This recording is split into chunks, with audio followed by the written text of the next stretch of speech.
JP Bharat live, Bharat की बात JP के साथ।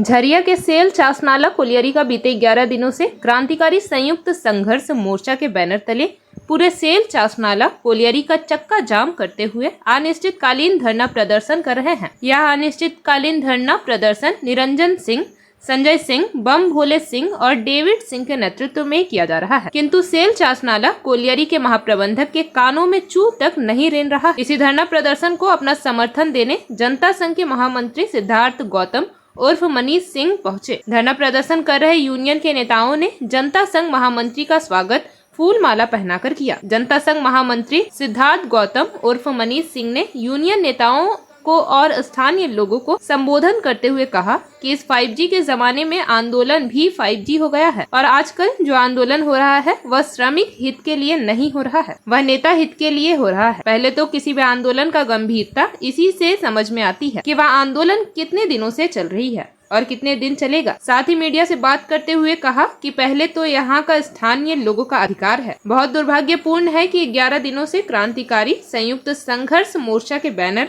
आंदोलन चल रहा है और सेल चासनाला कोलियरी महाप्रबंधक कुछ नहीं कर पा रहा है। हम सेल चासनाला कोलियरी महाप्रबंधक से यह मांग करते हैं कि जितना जल्दी हो सके क्रांतिकारी संयुक्त संघर्ष मोर्चा के मांगों को पूरा करे। वहीं क्रांतिकारी संयुक्त संघर्ष मोर्चा यूनियन नेता निरंजन सिंह ने कहा कि जब तक हम लोगों की मांगे पूरी नहीं होती तब तक यह आंदोलन जारी रहेगा। यहाँ के लोगों को, जो यहाँ के सबसे पहले अगर हम कहें तो यहाँ के रिसोर्सेज पर यहाँ के लोगों का अधिकार है, उनका हक है। और ये बहुत ही दुर्भाग्य की बात है कि यहाँ पे पिछले 11 दिनों से लोगों को इस तरह से जूझना पड़ रहा है अपनी ही चीज़ों को लेने के लिए।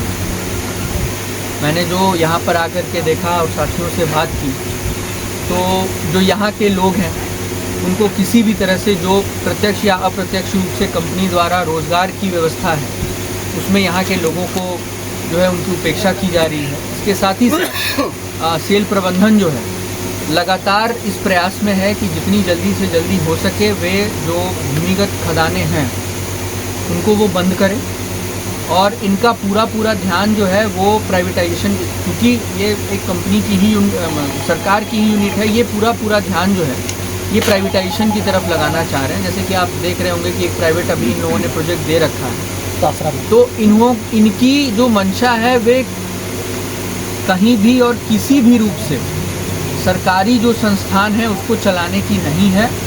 ये 100% प्राइवेटाइजेशन सेल में ले आना चाहते हैं और आप जानते हैं कि जहाँ पर प्राइवेटाइजेशन आता है, जहाँ निजीकरण आता है, सबसे ज़्यादा शोषण वहाँ के स्थानीय लोगों का होता है। ऐसे में हम लोगों की जो लड़ाई है, हमारा जो संगठन है वो लगातार निजीकरण का विरोध करता रहा है।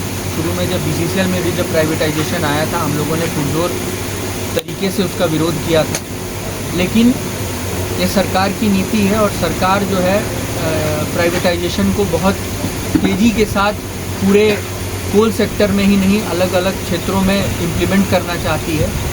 और जिसका कारण है, जिसका परिणाम है कि अगर आपको प्राइवेटाइजेशन को बढ़ाना है, निजीकरण को यदि बढ़ाना है, तो जो भी संस्थान, जो सरकारी संस्थान है, जो सरकार के अंडर में चल रहे हैं, जो सरकार के अंतर्गत चल रहे हैं, उनको बंद करना अति आवश्यक है। इसलिए ये लोग उसी पॉलिसी पर काम कर रहे हैं। 11 दिन हो गए, तो बहुत ही मतलब सेल प्रबंधन की ये गैर जिम्मेदाराना जो है ये मैं व्यवहार बोलूँगा उनका, कि उन लोगों को कम से कम इतनी संवेदनशीलता होनी चाहिए कि 11 दिन से यहाँ पर लोग परेशान हैं, लोग आंदोलन कर रहे हैं, कम से कम उनको आकर के लोगों की सुध लेनी चाहिए थी, उनसे कम से कम बात करनी चाहिए। और बात किसी भी समस्या का हल जो है वो बातचीत से ही होगा। मैं उनको परामर्श दूंगा कि वे आएँ और लोगों से बात करें। कुछ लोगों का कहना कि कुछ लोगों के तथाकथित लोग हैं जिनके बातों से कंपनी फिर से चालू करना चाह रही है, क्या उस लोगों को कुछ मैसेज देना चाहिए? नहीं, देखिए ये मेरा विषय नहीं है, वे किसके कहने पर चालू करना चाह रहे हैं नहीं चाह रहे हैं। सच्चाई ये है कि आज 11 दिन से यहाँ पर प्रोजेक्ट बंद है। तो अब कौन उसमें लोग हैं, क्या है, कौन चालू कराना चाहते हैं नहीं चालू कराना चाहते हैं, इससे मेरा कोई वास्ता नहीं है, इससे मेरा कोई लेना देना नहीं है। मैं ये जानता हूँ कि आज यहाँ के लोग सक्षम हैं, तो उन्होंने पिछले 11 दिन से इस प्रोजेक्ट को रोक करके रखा है। आगे भी मुझे लगता है कि यदि इनकी मांगों को नहीं सुना गया तो ये और 11 दिन या उससे ज़्यादा भी ये लोग आंदोलन करने की मूड में है, आंदोलन करने की इन लोगों ने प्रतिबद्धता दिखाई है। तो मैं सेल प्रबंधन से ये मांग करूंगा, उनसे आग्रह करूंगा यहाँ पर आएँ, लोगों से बात करें और बात करके इस समस्या का समाधान निकालें। संवैधानिक ढंग से 13 तारीख को प्रबंधन को, सेल प्रबंधन को, जो हमारे पुलिस प्रशासन सबको सूचना दे दिए थे, लेकिन यहाँ का जो प्रबंधन है सेल का, सच्चाई यही है कि लोग अपने भ्रष्टाचार को छुपाने के लिए होश उड़ा हुआ है इन लोगों को। हम लोग तो भ्रष्टाचार का बोलते हैं, जांच कीजिए और जितना विभाग बंद है उसको चालू कीजिए। तो प्रबंधन तो उसमें लिपापोती किया, करोड़ों का ये लोग लूट खसोट किया है। तो ये लोग चाह नहीं रहा है, जब तक जो 29 सूत्री मांगों पे सम्मानजनक समझौता नहीं होगा, आंदोलन जारी है और जारी रहेगा। इनकलाब जिंदाबाद। मुख्य मांग क्या है आप लोगों का? हम लोग का ऐसे तो भैया 29 मुख्य मांग है, लेकिन हम लोग का मांग है कि देखिए, अच्छा देखिए, आप लोग मीडिया बंधु हैं, बीट अफसर कॉलोनी में स्ट्रीट लाइट जलाने के लिए डीजी लगा हुआ है। हम लोग बोल रहे कि हॉस्पिटल में डीजी लगा, माने लाइन कट जाएगा रात को ना, तो स्ट्रीट लाइट जो जलता है उसमें डीजी लगा हुआ है। हम लोग सेल प्रबंधन को बोले कि हॉस्पिटल में डीजी लगाइए।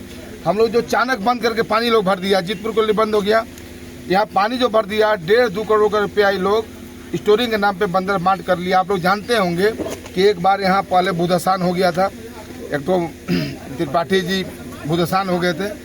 पूरा हम लोग का अचानक असुरक्षित है, तो पानी निकाल के उसको सुरक्षित कीजिए, स्टोरिंग कीजिए और यहाँ के आम आवाम को सुरक्षित कीजिए।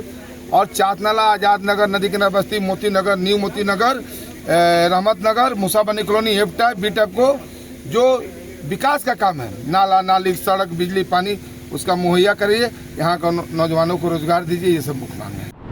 जेपी भारत लाइव, भारत की बात जेपी के साथ। वीडियो को लाइक करें, शेयर करें और चैनल को सब्सक्राइब करें।